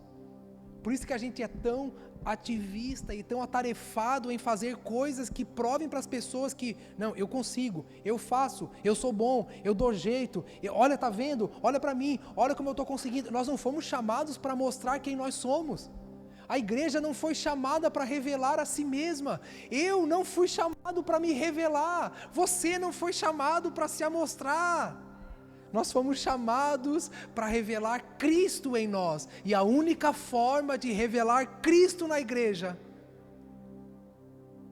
é amando uns aos outros. Por isso que eu falo, irmãos, que a evidência das suas conquistas, elas não provam a sua filiação, o nível da sua espiritualidade ou maturidade. Mas as redes sociais ajudam, né? As redes sociais ajudam a potencializar feitos, conquistas, imagens, maquiagens, máscaras. Os likes, né? Ajudam a potencializar a nossa busca por essa aprovação. Mas, irmãos, Jesus, o próprio Jesus, não é o influencer, não é o artista, não é ninguém, não é o Google, o Instagram que está dizendo, não, Jesus está dizendo. Se é que as palavras de Jesus ainda importam para nós, Jesus está dizendo, eu chamei vocês para amar uns aos outros. Então o que nos cansa, irmãos, não é amar uns aos outros, o que nos cansa é tentar mudar o outro. Nós não estamos cansados de amar, porque o amor, irmãos, o amor é paciente. 1 Coríntios 13. Não se ressente do mal, não quer nada em troca. O amor é o amor. Então o que nos cansa não é amar, o que nos cansa é querer mudar, é querer fazer das circunstâncias à nossa volta do nosso jeito, é querer encaixar todas as coisas no nosso padrão. O que nos cansa é tentar forçar o outro a viver a nossa vida ou as nossas expectativas. O que nos cansa é tentar mudar. O que nos cansa é tentar mostrar. O que nos cansa é tentar, irmãos, evidenciar para todo mundo alguma coisa. Mas não foi para isso que fomos chamados.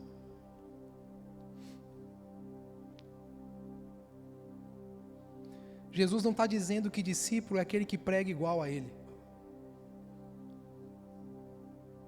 Eu vou repetir. Jesus está dizendo que o seu discípulo é aquele que prega igual a ele, que usa a roupa igual a dele, não. Jesus não está dizendo que discípulo é aquele que sai virando as mesas também por aí, não. Jesus não está dizendo que discípulo é aquele que consegue arrastar a multidão. Jesus está dizendo que discípulo é aquele que ama. Mas que amor? Com o amor que Ele nos amou.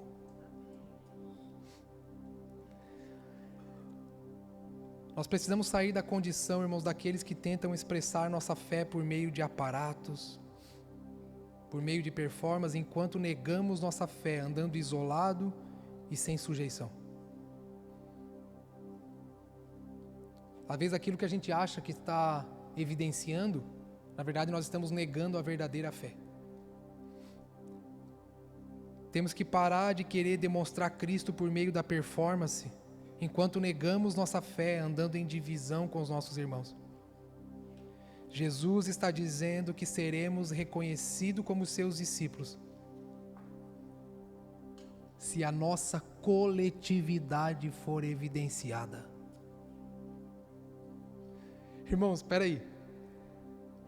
Vou um pouquinho mais profundo. Jesus não está dizendo assim, vocês serão meus discípulos se vocês me amarem.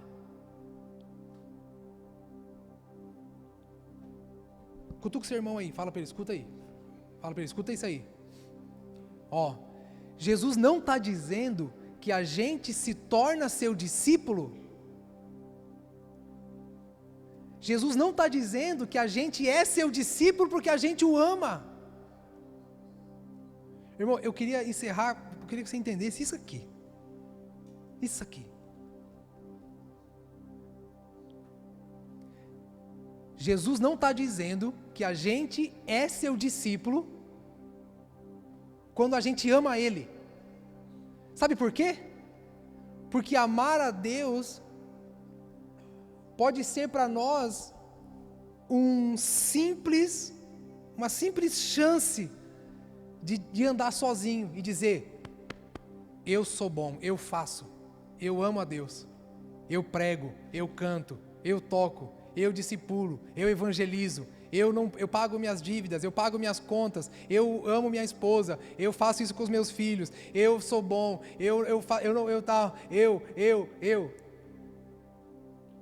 Irmãos, é por isso que nós fomos chamados à coletividade, a ser igreja, senão não precisava estar aqui. Você podia amar a Deus na sua casa, você podia servir a Deus na sua casa, você podia servir a Deus só lá na sua casa e estava tudo bem. Mas Jesus disse que não tem como ser conhecido com o seu discípulo andando só. A evidência do discipulado de Jesus é a coletividade. Por isso que ele diz: vocês querem ser meus discípulos? Me amem. Não, ele diz que querem ser meus discípulos? Amem uns aos outros. A evidência de ser um discípulo de Jesus está na coletividade. Nós somos uma família. É ser uma família.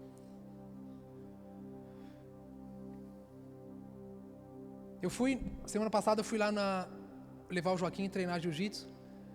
Aí teve o treino e tal, no final uma pessoa lá chamou a palavra, pediu: eu queria conversar com vocês, queria falar, né?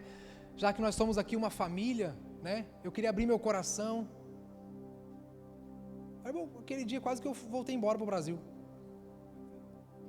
Eu falei: caramba, mano, eu vejo mais Cristo aqui do que lá na igreja. Foi ou não foi? Estavam lá? Estava lá, não estava? A menina falou, poxa, estou passando aqui uns problemas, dificuldades, preciso da ajuda de vocês. Estou aí, né, passando umas crises aqui, pô, né, como nós somos uma família aqui. Eu falei, pronto, vou vir para cá, vou treinar jiu-jitsu também.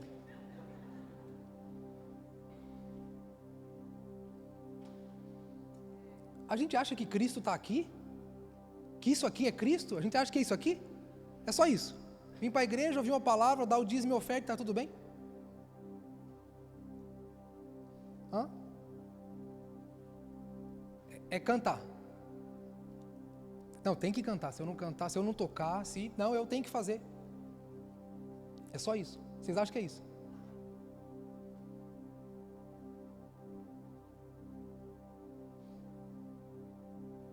Não, irmãos. Cristo se evidencia na coletividade.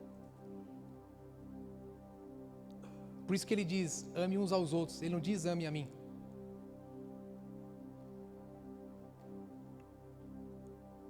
O nosso cristianismo se evidencia na coletividade. Eu, se fosse você, irmão, eu pegava uma caneta, um papel, anotava na Bíblia, escrevia na mão, fazia uma tatuagem, qualquer coisa. Mas eu escrevia isso. Porque eu sei que amanhã você vai estar cheio de raiva dos seus irmãos de novo. Amanhã alguém vai vir te dizer que o fulano disse para o outro fulano que você é isso, aquilo, aquele outro e pronto, esqueceu. Domingo que vem eu sei que você vai estar aqui doido por uma bênção de Deus, um arrepio, um toque do Espírito, alguém que venha profetizar sobre você. Eu sei, irmão. Então eu de você anotava. Escrevia. Pega o seu lábio, as notas e escreve ali. A evidência de que somos discípulos de Jesus está na coletividade. O que evidencia o meu relacionamento como discípulo de Jesus é a coletividade. É uns aos outros. Não é eu nele e só ele em mim, não. É uns nos outros.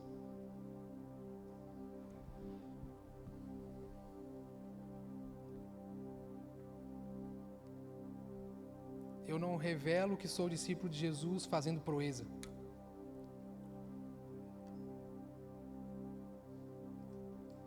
Eu não revelo que sou discípulo de Jesus dando resultado. Mas é na minha capacidade de diminuir. De diluir. De diluir no coletivo até que eu não seja mais encontrado. Sabe por que Jesus disse que nós somos sal da terra? Alguém já comeu uma comida onde você vê o sal? Se você viu, tem uma coisa errada. Passaram do ponto ali. Mas você vê o sal? Hã? Você vê o sal? Irmão, nós fomos chamados para diluir, não para aparecer. Nós fomos chamados para sumir. Mas nós damos sabor. Dá gosto, conserva. Né? O sal tem tantas propriedades, né? Então é no coletivo. É no coletivo. Para encerrar, de verdade. Se você for ler o capítulo 13 inteiro, você vai perceber que havia muita confusão na cabeça dos discípulos. Jesus está falando, explicando, ensinando. Você vai ver que os discípulos ainda fazem pergunta, o Senhor responde de um jeito, é difícil de entender. Você já percebeu isso? Jesus diz que para os discípulos não falem parábolas, né? Mas, poxa, meu Deus, imagina as parábolas então, porque Jesus falando com os discípulos dá um nó na nossa cabeça.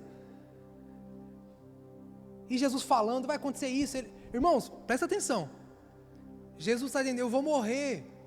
Aí eles, não, eu vou dar vida por você e tal, e tal.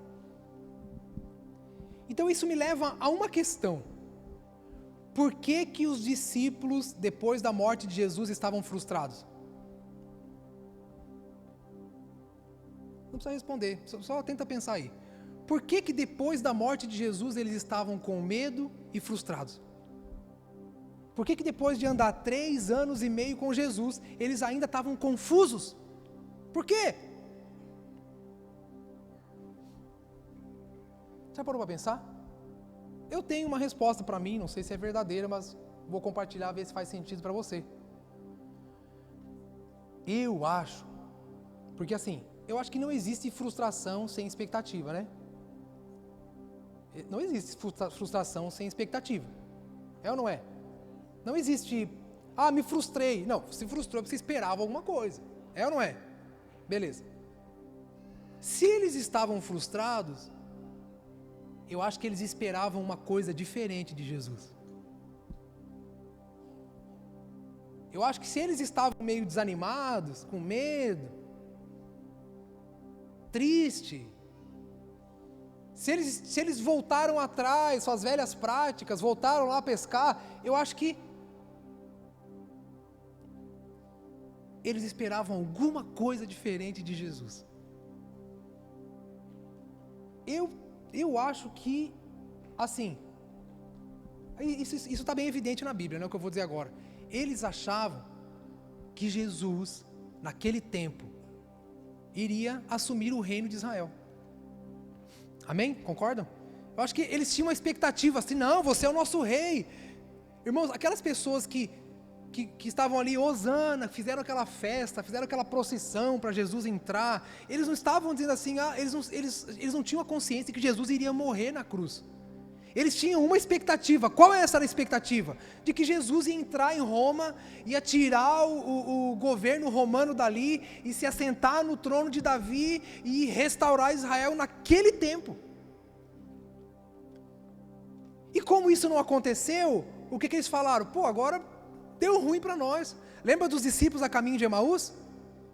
Eles então, tinham um cara lá, o Mestre Jesus, que era o Messias, mas né, agora ele morreu e a gente está meio perdido, nós estamos, né?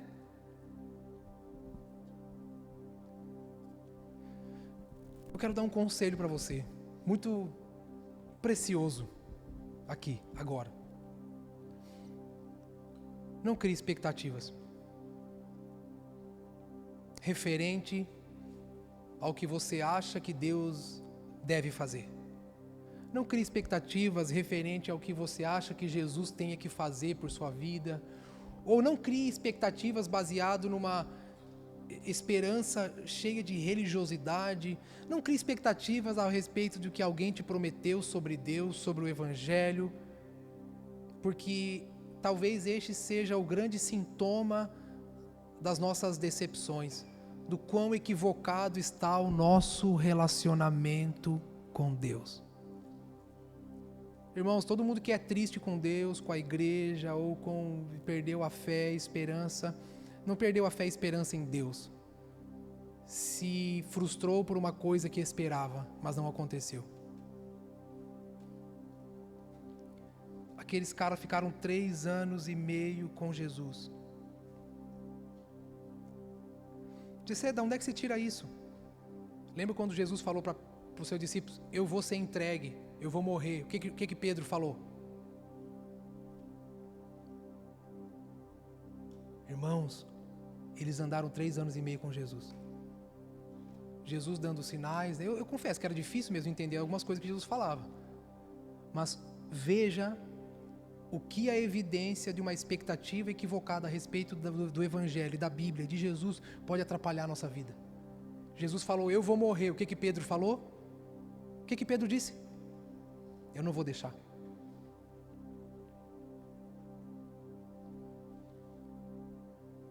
Pedro não tinha entendido.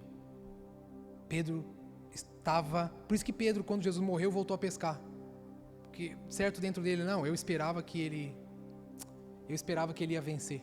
Eu esperava que ele ia destruir os inimigos. Eu esperava que lá na cruz, assim, antes de morrer, e alguma coisa ia acontecer mirabolante e ele ia reposicionar o reino. Irmãos, não se relacione com Deus segundo você mesmo. Não se relacione com Deus segundo você mesmo. Se relacione segundo quem Cristo é. Cristo, irmãos, Ele é suficiente para nós. Cristo é a verdadeira comida e a verdadeira bebida. Cristo é a suficiência. Ele é o prazer, o sentido e o propósito da vida. E nele nós temos tudo o que precisamos saber, entender, compreender, viver, alguém para imitar, alguém para meditar, alguém para se relacionar, tudo está nele. Irmãos, quantos de nós, 10, 15, 5, 20, 30 anos na igreja e ainda não vencemos nossas frustrações? 5, 10, 15, 20, 30 anos na igreja e ainda não vence, Jesus ainda não é pleno, não é tudo. 5, 10, 15, 20, 30 anos na igreja e ainda não desenvolvemos. Irmãos, e ainda não ultrapassamos a barreira das nossas decepções. Por quê? Porque ainda esperamos por alguma coisa.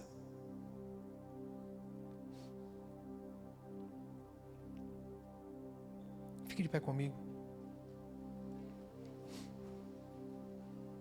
Será que não passou na cabeça dos discípulos assim, poxa, cara, eu estou 3 anos e meio aqui com Jesus, eu dei minha vida por Jesus, eu deixei tudo para trás por causa de Jesus, só faltava esse cara morrer agora, né? Será que não passou na cabeça de alguém, daqueles discípulos, dizia assim, a gente está andando com esse cara, estamos aqui dando a vida por ele, deixamos as coisas para trás, renunciamos muitas coisas, só que faltava esse cara morrer agora, né? Sabe que às vezes na nossa forma de relacionar não tem um pouquinho desse orgulho? Será que na nossa expectativa a respeito da obra de Deus, da mensagem de Cristo, da nossa forma de ser cristão, a gente fala assim, poxa, cara, bem que, né? Estou aqui há tantos anos servindo a Deus, dando dízimo, dando oferta, estou indo na igreja, mas ele tem que fazer alguma coisa. Mas ele tem que fazer alguma coisa por mim, alguma coisa tem que acontecer. Eu falo, irmãos, constantemente, a melhor coisa que poderia acontecer na face da terra já aconteceu. Foi quando Cristo, por meio da cruz, nos devolveu a aliança e relacionamento com o Pai. E nos deu a salvação.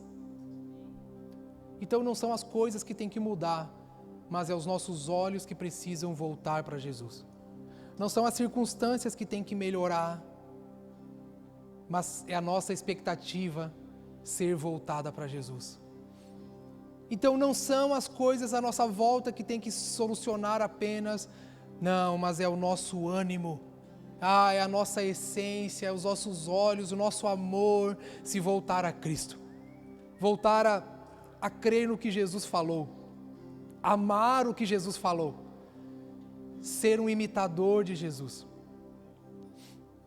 É voltarmos à coletividade e à comunhão do corpo de Cristo por meio dele. Porque o que nos une é Ele. O que me une a você, irmãos, não é se você fez bem para mim. O que me une a você é porque Ele nos amou. O que me torna um com você não é suas benfeitorias. Você não vive para me agradar ou eu agradar você. Nós vivemos uns nos outros por causa de Cristo, porque é a vontade dEle que sejamos uma família de muitos filhos semelhantes a Jesus. É um convite nesses dias, irmãos.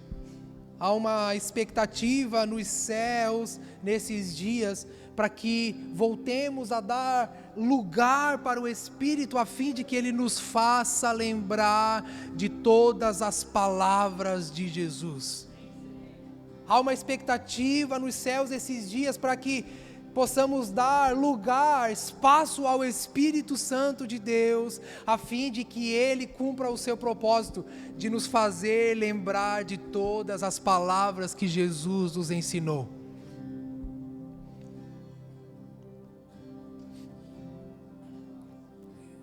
E para sermos bem didáticos, eu não queria que você orasse ao Senhor apenas, eu queria que você se juntasse ao seu irmão para orarmos ao Senhor. Eu queria que você fizesse esse esforço, esse exercício, nessa manhã, de se juntar aí aos seus irmãos. Se juntar aos seus irmãos a fim de clamar, fala, Senhor, torna-nos um em Ti. Senhor, dá-nos Seu Espírito, dá-nos a Sua palavra. Senhor, dá-nos o Seu Espírito. Toque os nossos corações, Senhor, a fim de nos converter, de nos convencer. Junte com seu irmão e faça apenas um clamor, fala: Espírito, nos convence, Espírito, das palavras de Cristo, nos convença das palavras de Jesus. Ó Espírito, faz-nos lembrar das palavras de Jesus, faz-nos lembrar daquela mesa, faz-nos lembrar daquela mesa, faz-nos lembrar daquela mesa. Ó Espírito, reacende as palavras e os fundamentos de Cristo em nossos corações.